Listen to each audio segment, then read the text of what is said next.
ஆண்டவரும் இரட்சகருமாகிய இயேசு கிறிஸ்துவின் இனிய நாமத்தில் உங்கள் யாவருக்கும் அன்பின் வாழ்த்துக்களை தெரிவித்துக் கொள்கிறேன். அருமையான தேவ பிள்ளைகளே, புதிய நாள் புதிய நம்பிக்கை தின தியானத்தின் மூலமாய் இந்த நாளில் கூட உங்களை சந்திப்பதில் நான் மிகுந்த மகிழ்ச்சி அடைகிறேன். அல்லேலூயா. இன்றைக்கு கூட கர்த்தர் நமக்கு கொடுக்கிற வார்த்தை என்ன?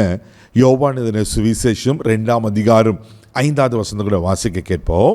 அவருடைய தாய் வேலைக்காரரை நோக்கி, அவர் உங்களுக்கு என்ன சொல்லுகிறாரோ அதன்படி செய்யுங்கள் என்றாள்.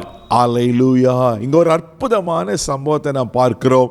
கானாவூரில் ஒரு திருமணம் நடக்கிறது. அங்கே இயேசுவும் சீஷர்களும் அழைக்கப்படுகிறாங்க. திருமணத்துக்கு போகிறாங்க.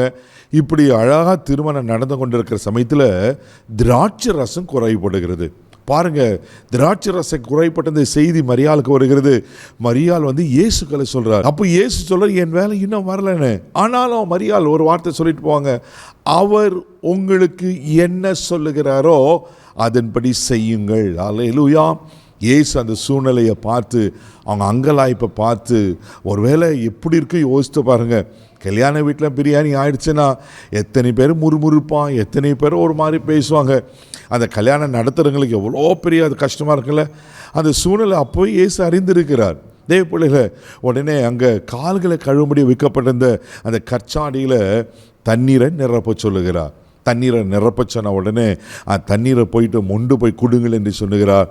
அது முந்தின ரசத்தை காட்டிலும் மிகவும் மிகவும் சுவையான திராட்சை ரசமாய் மாறினது.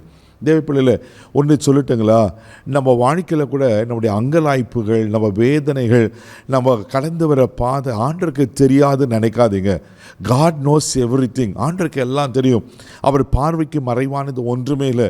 ஐயோ, என் சூழ்நிலை இருக்க ஆண்டருக்கு தெரியாதா அப்படின்னு நம்ம யோசிக்கிறோம்ல. ஆண்டருக்கு எல்லாம் தெரியும்.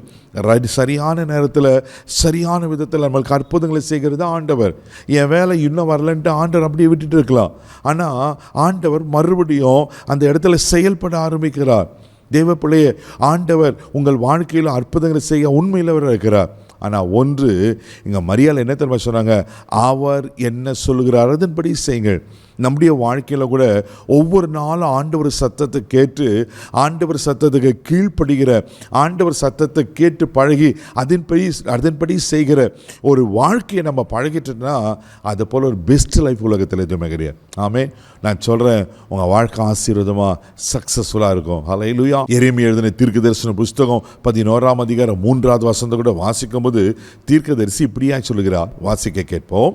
என் சத்தத்தை கேட்டு நான் உங்களுக்கு கற்பிக்கிறபடியே எல்லா காரியங்களையும் செய்யுங்கள், அப்பொழுது நீங்கள் என் ஜனமாய் இருப்பீர்கள், நான் உங்கள் தேவனாய் இருப்பேன். இது தாங்க அடிப்படையே, இதுதான் பேஸ்மெண்ட்டு, பேசிக். இது ஆண்டவர் அழகாக சொல்கிறாரு, என் சத்தத்தை கேட்டு நான் உங்களுக்கு கற்பிக்கிறபடியே எல்லா காரியங்களும் செய்யுங்க. ஒவ்வொரு நாளும் லிசன் டு காட்ஸ் வேர்ட்.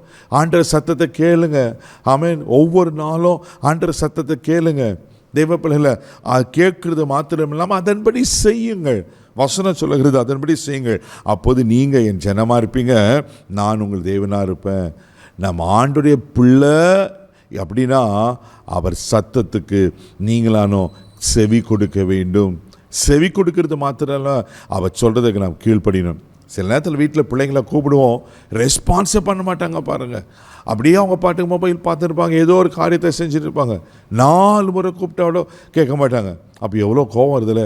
கொஞ்சம் இதை ஆண்டவருக்கு கம்பேர் பண்ணி பாருங்கள். எத்தனையோ முறை ஆண்டவர் நம்மோடு பேசுகிறார், நம்மளை அழைக்கிறார், அவர் சத்தத்துக்கு கீழ்ப்படின்னு நினைக்கிறார். நம்ம செவி கொடுக்காமல் இருக்கிறோம்ல. ஆண்டவர் கோவப்பட்டு தான் நம்ம வாழ்க்கை என்ன இருக்கும். ஆனால் ஒவ்வொரு நாளும் அவர் இரக்கமுள்ள தெய்வனாக இருக்கிறார். தெய்வ பிள்ளைகள், அப்போ நான் அவருடைய பிள்ளையாக இருக்கணும்னா அவர் சத்தத்தை கேட்க பழகணும். அவர் கேட்கறது மாத்திரம் இல்லாமல் அதன்படி செய்கிறவராக இருக்கிறோம். இன்றைக்கி நீங்கள் அவர் என்ன சொல்கிறாரோ அதன்படி செய்து பாருங்கள். தண்ணி போல் இருக்கிற வாழ்க்கையை அற்புதமான திராட்சரசமாய் ஆண்டவர் மாற்றுவார். குறைவுபட்ட அந்த இடத்துல கர்த்தர் மகிமையான காரியத்தை செய்தார் அல்லவா? உங்கள் வாழ்க்கையில் இருக்கிற குறைவுகளை மாற்றி மகிமையால் நிரப்புவார். கண்களை மூடி நாம் செபிக்கலாம். அன்பு தகப்பனே, உமக்கு நன்றி சொல்லி துதிக்கிறோம், உம்மை ஸ்தோத்திரம்ப்பா. ஆண்டவரே, அவர் உங்களுக்கு என்ன சொல்கிறாரோ அதன்படி செய்யுங்கள் என்று மரியாள் சொன்னபோது ஆண்டவரேங்க ஆமேன் என்ற மனுஷர்கள் கீழ்ப்படிந்து அன்ற தண்ணீரை கற்சாடையில் ஊற்றின போது அது மொண்டு போய் குடித்த போது அற்புதமான திராட்சை ரசமாய் மாறினது அல்லவா? ஆண்டவரே இவர்கள் வாழ்க்கையிலும் எதெல்லாம் தண்ணீர் போல் இருக்கிறதோ ஆண்டவரே திராட்சரசமாய் மகிமையாய் மாறட்டும்படியாய் ஜெபிக்கிறப்பா.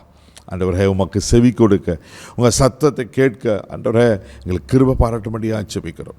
அன்பின் கரத்தில் தாழ்ச்சி ஒப்பு கொடுக்கிறோம். இந்த நாள் முழுதும் கரம் பிடித்து நடத்தும் தெய்வீக பாதுகாப்பாக ஒப்பு கொடுக்கிறோம். இயேசுவின் ஜெபக்கல பிதாவே, ஆமென். அவர் சத்தத்துக்கு கீழ்ப்படிங்க, அவர் ஜனமாக இருப்பீங்க. God bless you.